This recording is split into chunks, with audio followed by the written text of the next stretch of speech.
Hello everyone welcome back to my channel है र तपाईँहरूलाई मेरो च्यानलमा स्वागत छ है। आई होप तपाईँहरू सबैजना ठिकै हुनुहुन्छ होला। अनि आज चाहिँ मलाई एकदमै अल्छी लागिरहेको थियो है, तर पनि मैले सोचेँ कि होइन अल्छी गरेर हुँदैन र म चाहिँ केही न केही गर्छु भनेर चाहिँ मैले आज चाहिँ आलु चप बनाउनु आँटेको छु है। र आलु चप बनाएर मम्मीहरूलाई पनि दिन्छु अनि आफै पनि खान्छु है। अनि भिडियो पनि बनाउँछु तपाईँहरूसँग सेयर गर्छु भनेर सोचेर चाहिँ मैले आलु चप पनि बनाउँदैछु है। अनि यो भिडियो पनि मैले तपाईँहरूको लागि बनाउँदैछु है। यदि तपाईँहरू मेरो च्यानलमा कोही पनि नयाँ हुनुहुन्छ र हेर्नु हुँदैछ भने please please please do like and subscribe to my channel. हो गाइज, अब चाहिँ म आलु चप बनाउनुको लागि रेडी छु। तपाईँहरूले यहाँ देख्न सक्नुहुँदैछ है। अब चाहिँ यसलाई म बनाउने छु। अनि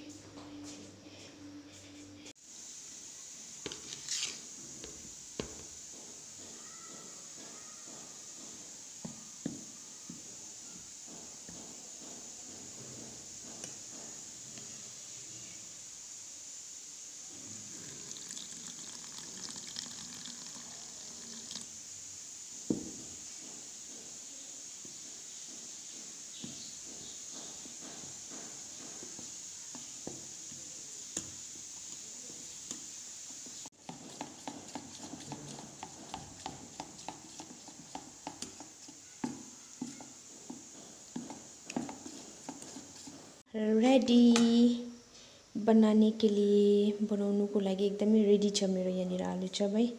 यो बनाएको छु। अन्त यसमा यो लगाउनुको लागि बेसनलाई मैले पातला पातला भन्दाखेरि पनि ठिकै मिडियम गरेर चाहिँ यसलाई घोलेको छु है। अनि यसमा पनि नुन अलिअलि लगाएको छु। अनि यहाँ कराई रेडी छ।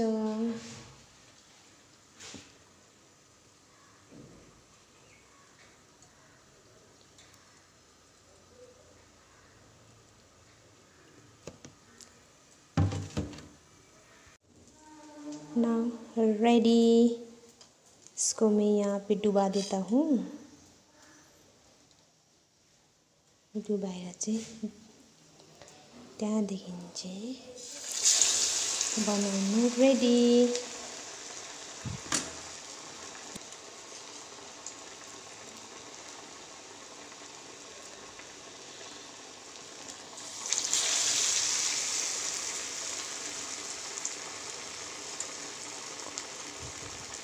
कोलाई आलु चप मनपर्छ प्लिज कमेन्ट गर्नुहोला।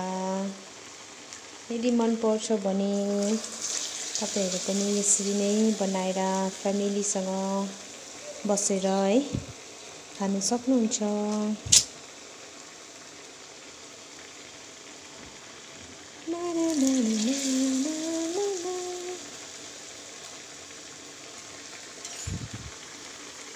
Not this one.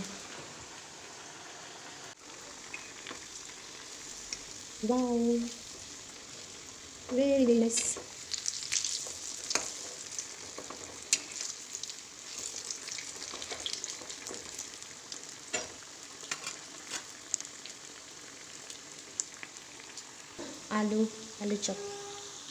आलु चप बन्दैछ है। यहाँनिर एउटा कोही पाकिसकिसकेको छ, कोही यहाँनिर छ, कोही बन्नुको लागि रेडी छ।